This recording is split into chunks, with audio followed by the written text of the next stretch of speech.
Hello lovely, this tutorial is going to show you how to work increases and decreases for the extended length double crochet stitch. I've used that in my Emily top and this is part of a mini series for that. If you don't know how to work the extended length double crochet or how to work the foundation length double crochet stitches, I will leave a link in the description and cards in the video. So let's get started. So before I work my row, I'm going to use one stitch marker for the center. So I have 29 stitches, so we're going to half that, so 14, and then the 15th stitch will be the very center. That's why I suggest an odd number, so that you've always got that extra one is going to be the center, which both sides will share of the v-neck. So 1, 2, 3, 4, 5, 6, 7, 8, 9, 10, 12, 13, 14, and then there's the 15th. There we go. Okay, so that's going to be where my v-neck starts. Before I work my v-neck though, I also want to, in fact, I wonder if I should take that out so I'm not confusing. No, I'll keep it in just so that you can see. So the next thing I'm going to do is show you where to put the increases. So before we actually split off for the v-neck, we need to work increases on the bust area. As I said before, Tom Rainbow the bear is one a boy and two is a bear, so he doesn't really need to bust increase, but we're going to give it a wee tiny one just so I can show you what to do. Depending on your size with the Emily top, you might have one increase for your bust on a row, or you might have two, or you might have three. So it just depends on your size. And also you have the option in the pattern and in your own brain to extend, to increase with yourself. If for example, say you're a petite size but you have a bigger bust, then you can add an extra increase row just in the way that I'm showing you just now. Just remember to count how many stitches you've added. Okay, so I am going to, in the pattern it tells you exactly where to put these stitches, so make sure you refer to the pattern for the exact guide, but I'm just going to kind of go for the kind of middle. So where these stitch markers would be is kind of like your apex, so that's the fullest part of your cup if you were wearing a bra. So I said 14, so it's 14 there. So what I'm going to do is I'm going to say just a little bit further in than exactly half. I'll go for maybe 1, 2, 3, 4, 5, 6. I think I'll go for the 6th stitch here. Just a little bit closer. Now obviously if you're a big human size then you'll have more stitches to play with, but for this obviously I've only got a little amount. So this is the 15th stitch and I've put it 6 stitches away there, so that whatever I need to do at this side I have to do the same at the other side. Let me get another stitch marker. So not including the central stitch. 1, 2, 3, 4, 5, 6. Happy with that. Okay, so to work the increases so that you've got your cups working out the way but the rest of it staying nice, so that you've got a nice shape, is we are going to work it as normal. So my chain 2, turn the work and work my extended length double crochet.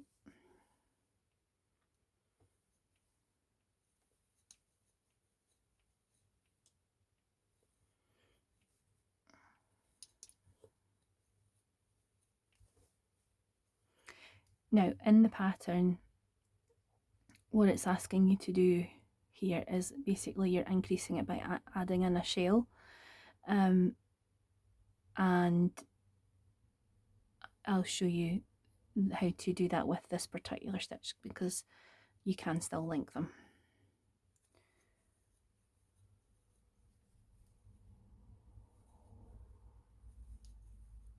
So at the marker stitch which again in the Emily pattern, and also when you are doing, these are basically they're effectively bust darts. So in sewing you would add a bust dart in to make your clothes fit you to the contours of your body. So this is the equivalent of that as a bust dart. So that's worked at the apex, the fullest part. Okay, so I've got 2 stitches left, and then I've got my central apex stitch. So I'll work these 2.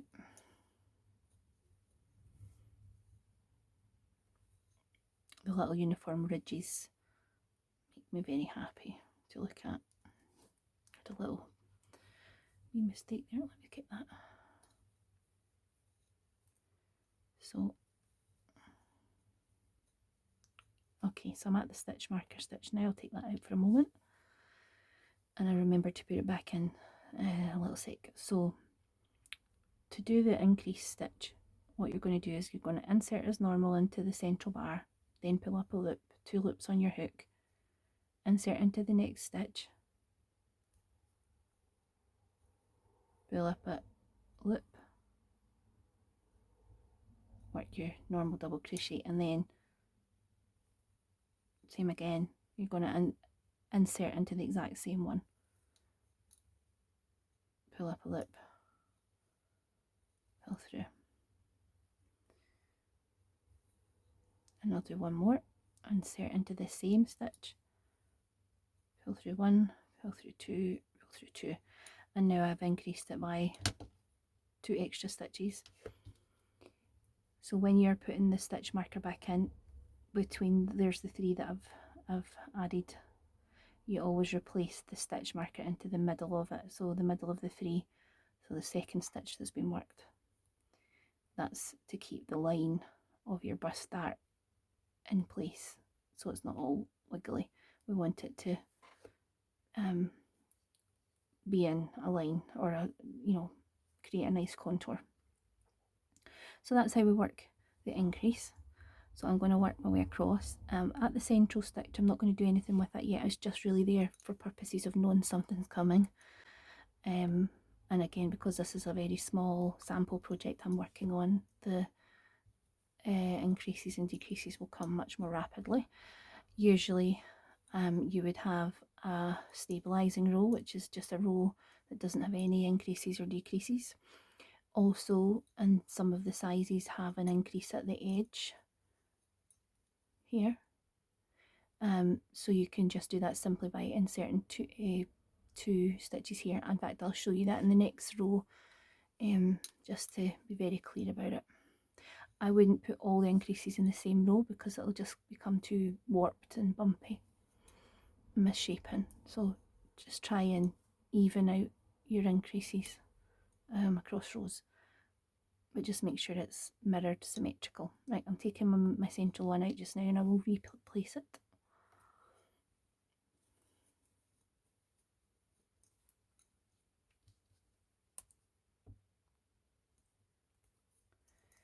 And then work across to the next one and do the exact same increase.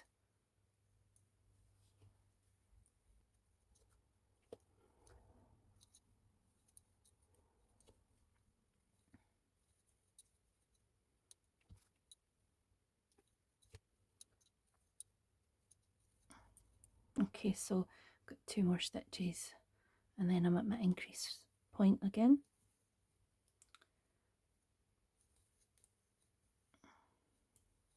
Stitch markers kind of annoy me. I do often not use them in this way.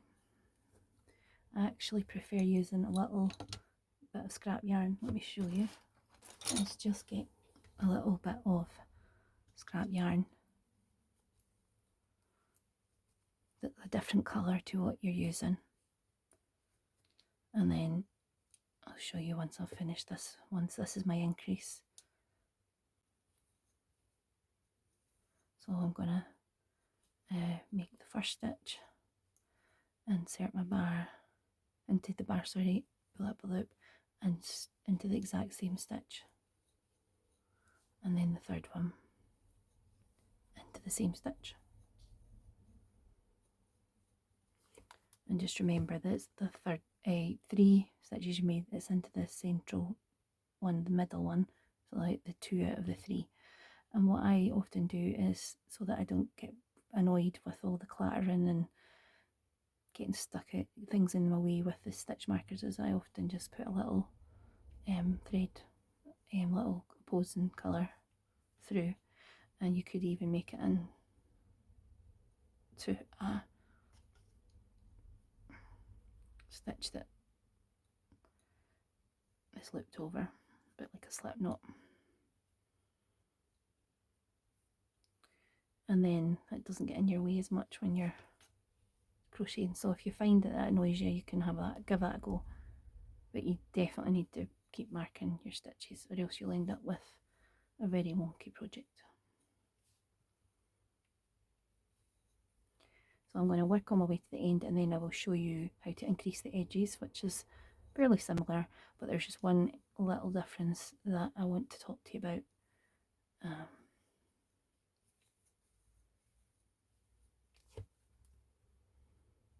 Tom's holding my yarn for me. Thank you, Tom.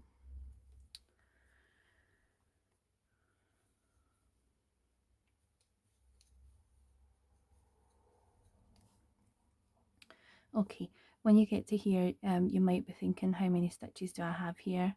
So remember that the chain doesn't count as a stitch. So this is the second last stitch, and then the last one, these bits are all together. So look for the top, look for the part at the top that you can really see. And if you work extra, it will be noticeable, because you'll have a little sort of bump at the end that'll look misshapen. So just check before you move on to the next row. You could even give your stitches a count. So we've increased by 2 at either apex, so that means that we've increased by 4 altogether. So there we go. So that wasn't a very good one, was it? Let me get the, there we go. And 2. Oh, this is the problem with this yarn. Yeah, so that'll do. Oh, there we go. So we had, how many do we have? 29, 30, 31, 32, 33. I should have 33 stitches altogether. Let's just double check. Remember, we don't count the chain. 1, 2, 6, 8.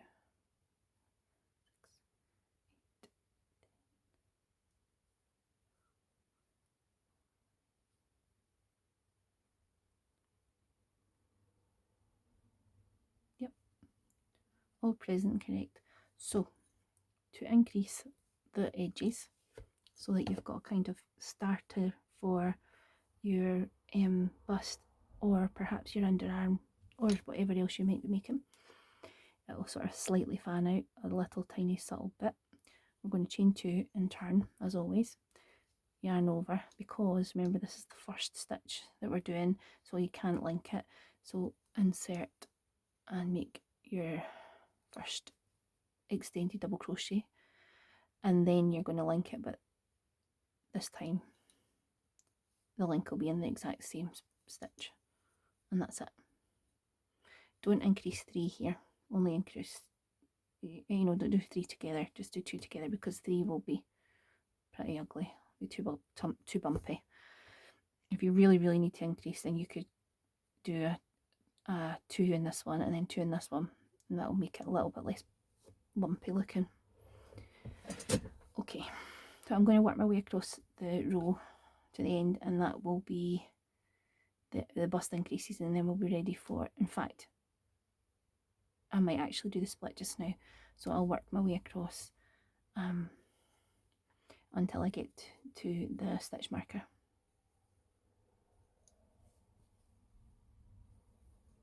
And what we're going to do is we're going to do the V-neck split, and then we're going to work the decreases. Now the decreases for the Emily top are a little bit less abrupt. They're not as obvious, they're a bit more subtle. So that means that there's, on either side, there's 2 decreases separately, rather than being in the absolute middle, rather than being in the apex. They are at the sides of the apex, because we don't want to look like Madonna or Jean-Paul Gaultier corsets and stuff. So we don't want a big bullet bra kind of pointiness going on. So I'll take this stitch marker out, my little scrappy one. Okay, so this was my increase. I wouldn't do an increase and an increase on top of each other either. That would just be a little bit too much. So this is the stabilizing row. When I say stabilizing row, what I mean is smoothing it out. It's a smoothing out row where you don't put lots of details and changes and things in. It helps balance it out. Right.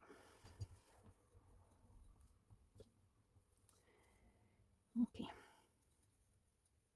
Oops.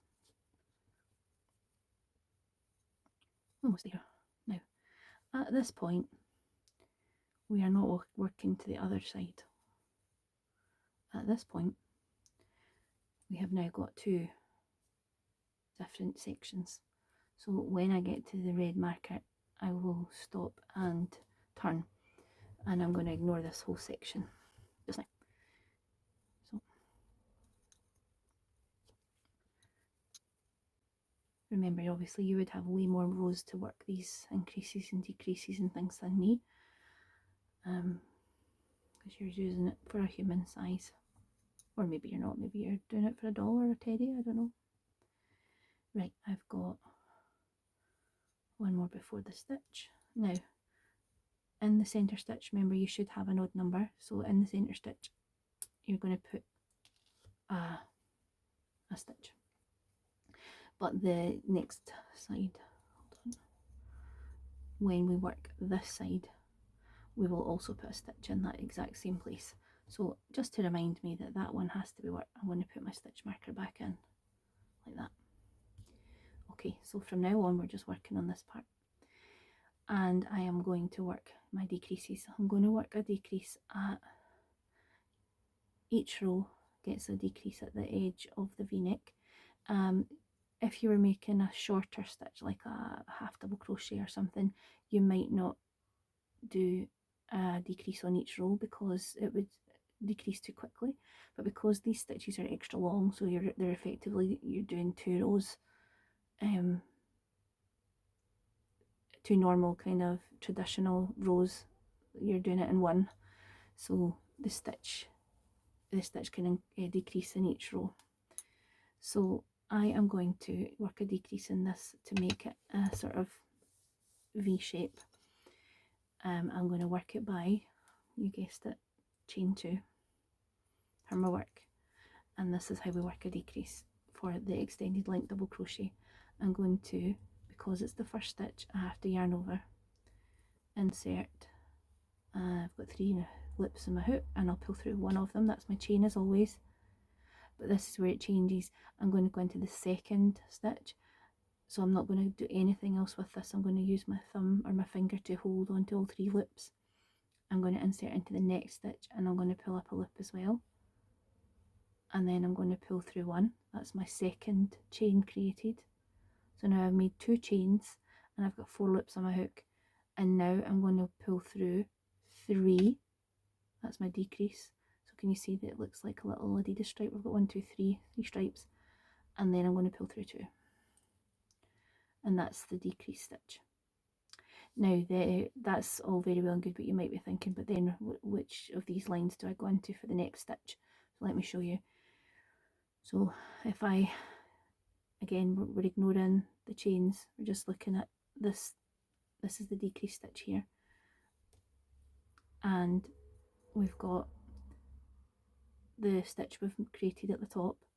We've got a line here, a line here, and then all the kind of underneathy stuff, and then we've got the chain line at the bottom that goes into the stitch. So effectively we're looking at this and saying, right, do we want this line or this line? Okay, and So both of these horizontal bars are a choice. What we're going to do is we're going to go into the nearest to the hook. We're going to go to the top one. I'll show you what both of them will look like and you'll see why. So insert into the top horizontal diagonal helter-skelter bar and pull up a loop.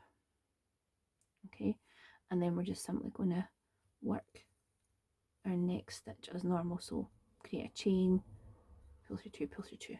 There you go, like that. You see the line there, and then you would just work it as normal. Okay, I just realised I took the stitch marker out, didn't I? That was a silly thing for me to do. Let me find, if your stitch marker does fall out, you can kind of find it where it goes. Remember we had the central there, so, and then a follow up there, and then of course I can just count it, but I'll just plop it in there just now. Okay, so what I'm going to do here is different. I'm going to decrease not at the stitch. Remember, this is the apex marker. We're going to decrease before the stitch and after the stitch, and not decreasing. We had 3 together in the increases, but we're only going to do 2 together in the decreases at either side, just to make it softer. So what I'm going to do is I'm going to identify in the pattern it's 5 stitches before and then 3 after, so that you're reducing the 5th and the 4th stitch and the 5th and the 4th stitch of either side. But in this one I'm going to just go for maybe 1, 2, 3, yeah, I'll go for 4 before. Okay, so 4 before, as long as you make sure that they're both matching, it's fine. So 1, 2, 3, 4, I've got one more stitch to work here. There we go. Right, so this time I want to increase here. I'm going to insert into the central bar, pull up a loop, 2 loops on my hook, insert into the next stitch. This is the one I want to start the decrease. Pull through 1. That's my chain. Insert into the next stitch. Pull through 1. 4 loops on my hook. Yarn over and pull through 3. Yarn over and pull through 2. That's my decrease. Now, remember earlier I said which of these lines do we go with? Can you see that there's already an automatic line forming? So that's the one, that's why. Okay, so that's the one that we go for, because that's the one that's actually joining. The underneath one belongs to the second stitch, which you've basically reduced. You've got rid of that one, worked it together, so that the first one is the one that we want to keep, like that. Let me show you what happens if you use the second one. And you see, it breaks the line. So, top one. And then work across. So I've decreased this one by 1, and I'm going to do the same at the other side. Now, I'm not going to count 4 along from that stitch, because that would mean I would be decreasing too far away, because remember it's the closest stitch and the next door stitch that you're decreasing. So take that one out. Remind me to put it back in this time. So I'm going to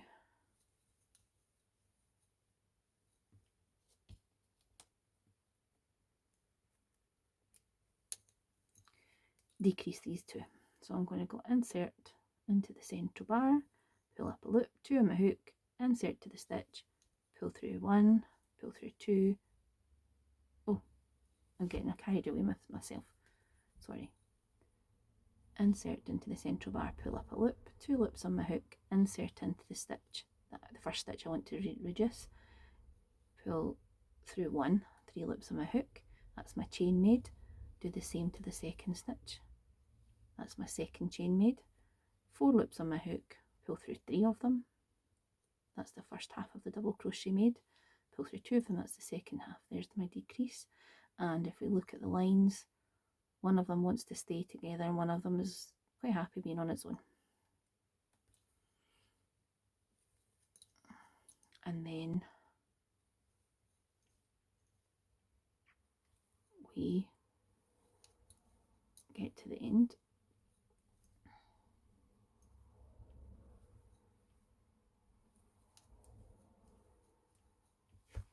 Oops.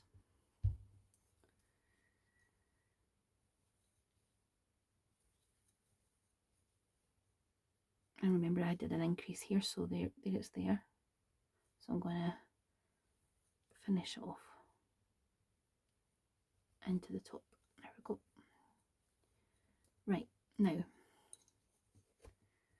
at this point in your top you'll have loads and loads of rows before you get to this point, but because we're doing a terry, I'm going to start showing you how to make the grown on sleeve, the kimono type sleeve, integrated sleeve, whatever we're calling it.